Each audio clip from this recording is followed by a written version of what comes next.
जी ने सब लक्षण से युक्त एक पुरुष बालक को उत्पन्न किया। विचारेति चसा देवी बपुसो मल संभवम। शिव महापुराण कार व्यास भगवान शिव महापुराण में लिखते हैं ये माता पार्वती जी ने अपने शरीर के मैल से प्रकट किया। और तब से हमारे गणेश जी के साथ माता गौरी जी की पूजा होती है और गणेश भगवान के बगल में गौरी माता विद्यमान होती है। इसीलिए गौरी और गणेश कहा जाता है। दूसरी बात, दीपावली को हर समय गणेश भगवान से दाहिने लक्ष्मी जी की मूर्ति रखना चाहिए। और महापुराण में एक बात और लिखा है कि कभी कितने लोग देखते हैं इतनी बड़ी बड़ी मूर्ति लाते हैं दीपावली को, नहीं लाना चाहिए। महापुराण में लिखा है कि मूर्ति जो आप लाओ दीपावली को वह 12 अंगुल से ऊपर न हो, अधिक से अधिक। धातु की मूर्ति 12 अंगुल की या मिट्टी की भी लाओ तो 12 अंगुल अधिकतम।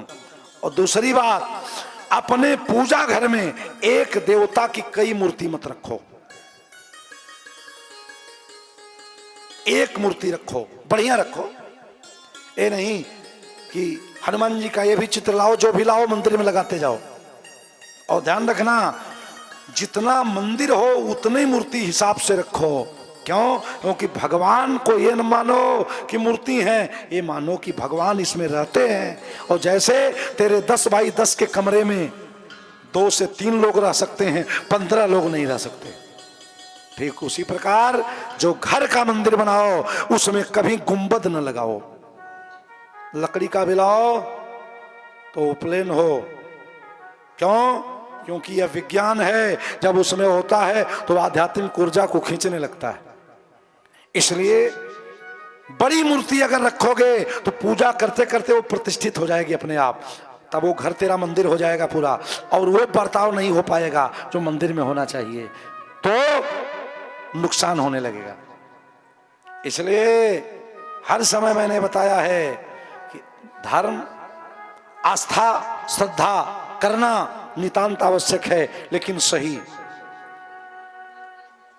गाड़ी बढ़िया से चलाओ तो मंजिल तक पहुंचाएगी। अब बाएं की जगह दाहिने चलोगे तो दुर्घटना होना तय है।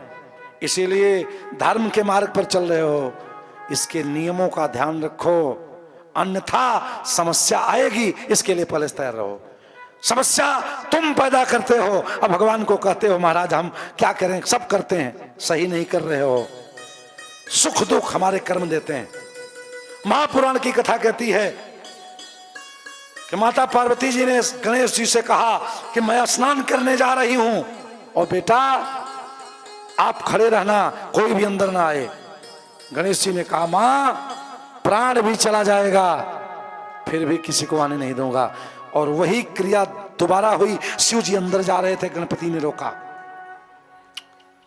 गणपति ने जब रोक दिया तो शंकर भगवान आए और शंकर जी ने कहा अरे मेरे, और शिव जी से युद्ध करने को तैयार हो गए। ब्रह्मा जी को भेजा, ब्रह्मा जी आ गए। उस शिवपुत्र मां शक्ति के पुत्र हैं और जो शक्ति का ही पुत्र है। एक बात जानो, शिव और शक्ति के अलावा कुछ नहीं है। शिव लिखते हो उसमें ई की मात्रा हटा दो ना तो 100 हो जाएगा। और 100 का मतलब आप समझ रहे हो। ब्रह्मा जी आए, ब्रह्मा जी से गणेश जी का युद्ध हुआ, ब्रह्मा जी को पराजित कर दिया हमारे गणपति बप्पा ने। विष्णु भगवान आए, सारे देवता एक एक करके आए और पराजित करते गए। भगवान शिव आए, समय ज्यादा है 5 मिनट में विवाह। भगवान शिव आए और भगवान शिव ने जब पढ़ने की कोशिश किया, गणपति ने रोका। मेरे शंकर जी ने त्रिशूल उठाया और गणेश जी के ऊपर जब चलाया तो गणपति का सिर कट गया और धड़ रक्तस्राव होकर के गिर पड़ा। गिरा, चीत्कार हुई, चौर की आवाज। माता पार्वती दौड़ी दौड़ी आई, अपने पुत्र का वध देखा शिव जी के हाथ से। मां पार्वती दुर्गा हैं, यही दुर्गा हैं। दुर्गा जी के 108 नामों में पहला नाम आता है प्रथमम शैलपुत्री च, द्वितीयम ब्रह्मचारिणी, तृतीयम चंद्रखंडेति, कुष्मांडेत चतुर्थकम, पंचमम स्कंदमातेति, षष्ठम कात्यायनी च, सप्तम कालरात्रीति, महागौरी च अष्टमम, नवमम सिद्धिदात्री च, नव दुर्गा प्रकृतिता। यही है।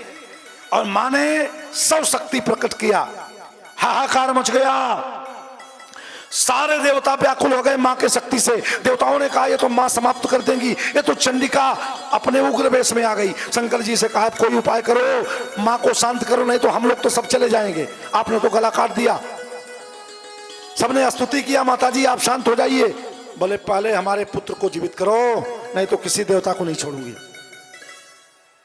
तब ये हुआ कि सबसे पहले जो मां अपने बच्चे को लेके सोई हो और वो करवट ली हो, बच्चा अलग हो वो अलग हो, इसीलिए छोटे बच्चे को ऐसे लेके सोया जाता है। तब से नियम बना। एक हथनी उसने अलग करवट करके सो रही थी, सो वह पहले मिल गई, सर से धड़ अलग कर लिया और लाए और श्री गणपति जी को लगा दिया गया। तब से हमारे गणेश भगवान गजानन हो गए। बोलो गजानन भगवान की। गणेश भगवान जन्म लिए। आइए प्यारी गणपति भगवान की मंगल गीत